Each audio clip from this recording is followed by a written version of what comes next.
बोलो श्री वृंदावन बिहारी लाल की जय, राधा रानी सरकार की जय, सदगुरु महाराज की जय, समो सुंदर साथ की जय।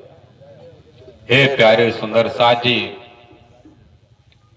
गोविंद का मतलब क्या होता है? गो का मतलब होता है इंद्रियां, इंद्र का मतलब होता है रक्षक। यदि जिसका मन, जिसका ध्यान, जिसका चिंतन एक परमात्मा कन्हैया से लगा हुआ है, और कन्हैया कैसे हैं? सांवलिया त्रिभंगी मूरत, उनका हर कार्य टेढ़ा है, उनका नाम भी टेढ़ा, उनकी लीला भी टेढ़ी, उनका स्वरूप भी टेढ़ा। इसलिए टेढ़े वाले श्याम सुंदर से इतना जल्दी दिल लगता नहीं है, और जिसका लग गया, जिसको वो पकड़ लिए तो किसी को छोड़ते ही नहीं।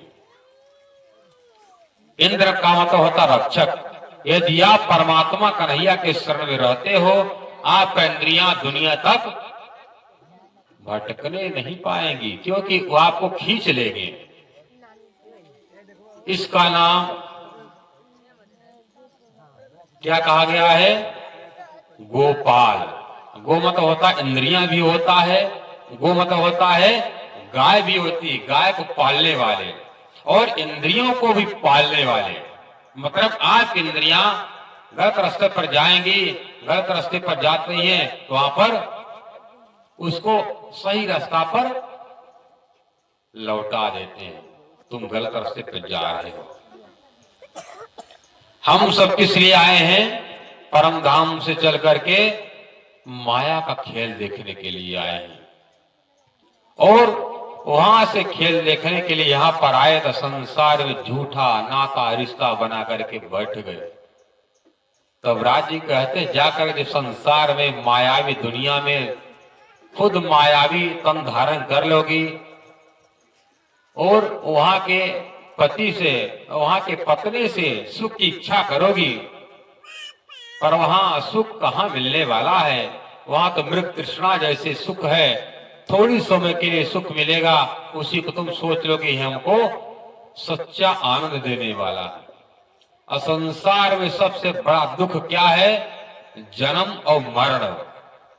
हम सब कितने बार जन्म लिए, कितने बार हमारी मृत्यु हुई, पर हम सब अपने पति परमात्मा को नहीं पहचान सके। इसलिए आखिरी पर परमात्मा ने देखा, मेरी प्रियाएं, मेरी सखियां, मेरी गोपियां, मेरे परमहंस, मेरे स्थित प्रज्ञयोगी, विहंगम पड़ा के चलने वाले आकर के संसार में भूल गए।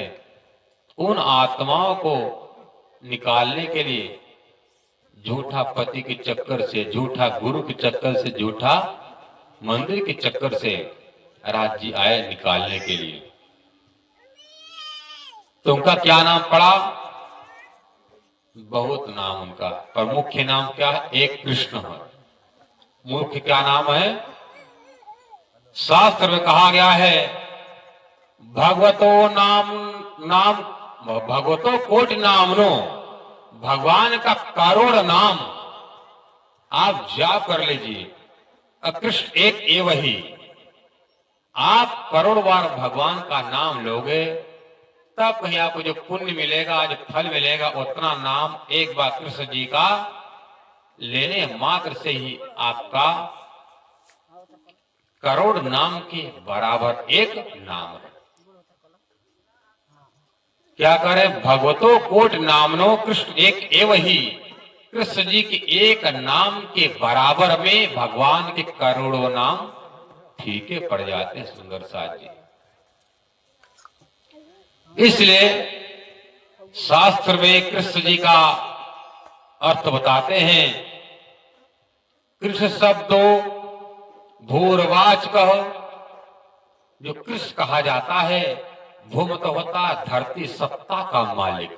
कृष्ण भूर्वाच का शब्दो रस नृत्यवाच का, कृष्ण और आड़ा मिला करके कृष्ण होते हैं। तो कृष्ण का मतलब क्या होता है? अनंत सत्ता का, अनंत भू का मालिक, मतलब धरती का मालिक, सत्ता का मालिक। और आड़ा का मतलब क्या होता है? रणस निवृत्तिवाच का जो आड़ा का जो शब्द है, आड़ा का क्या मतलब होता है? मुक्ति को देने वाला, आनंद को देने वाला। इसलिए जब हम एक बार कृष्ण जी का जयकार लगाते, बोलो कृष्ण कन्हैया लाल की जय, क्या हो जाता है? हमको अनंत शक्ति का, सत्ता का मालिक के संबंध हो जाता है। आड़ा कर पर हम मुक्ति के अधिकारी हो जाते हैं। भगवान शंकर कहते हैं दीक्षा मात्रेण कृष्ण से नरामोक्षम व्रजंती वै। यदि गुरु के मुख से यदि शिष्य को कृष्ण नाम मिल गया, उसका मुक्ति मिल जाती है। अब कृष्ण जी का नाम कब मिलता है? कितना जन्म के बाद?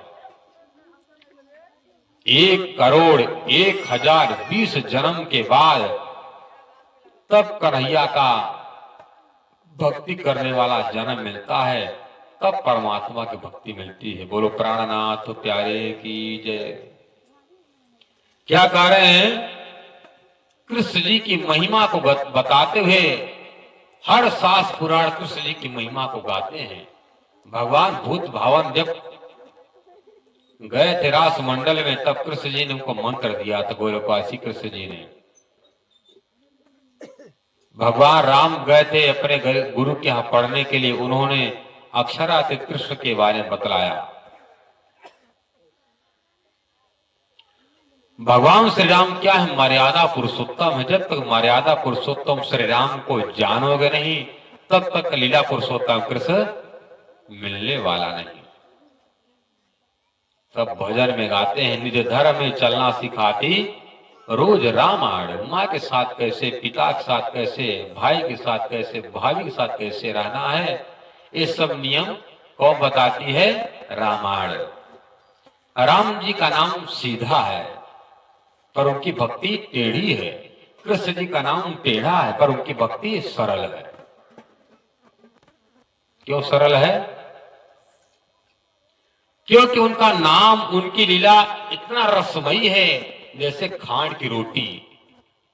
खांड को किसी तरह तोड़ोगे, ऊपर से तोड़ो चाहे नीचे से तोड़ो, अगल बगल कहीं पर हो, मीठा ही मीठा है।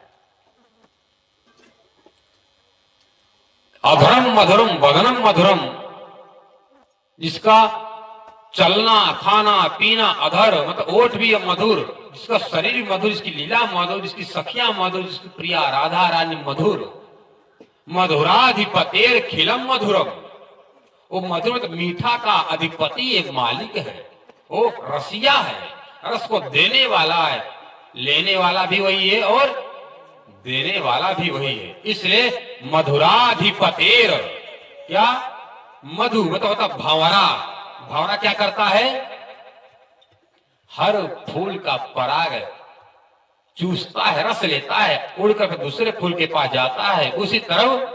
और उस मधु का, उस भंवरा का पति कौन है? मधुराधिपतेर अखिलम मधुरम। अखिल मतलब होता है जिसकी कोई गिनती नहीं, वो परमात्मा है। अब वेद क्या कहता है? एको अहम अखिलः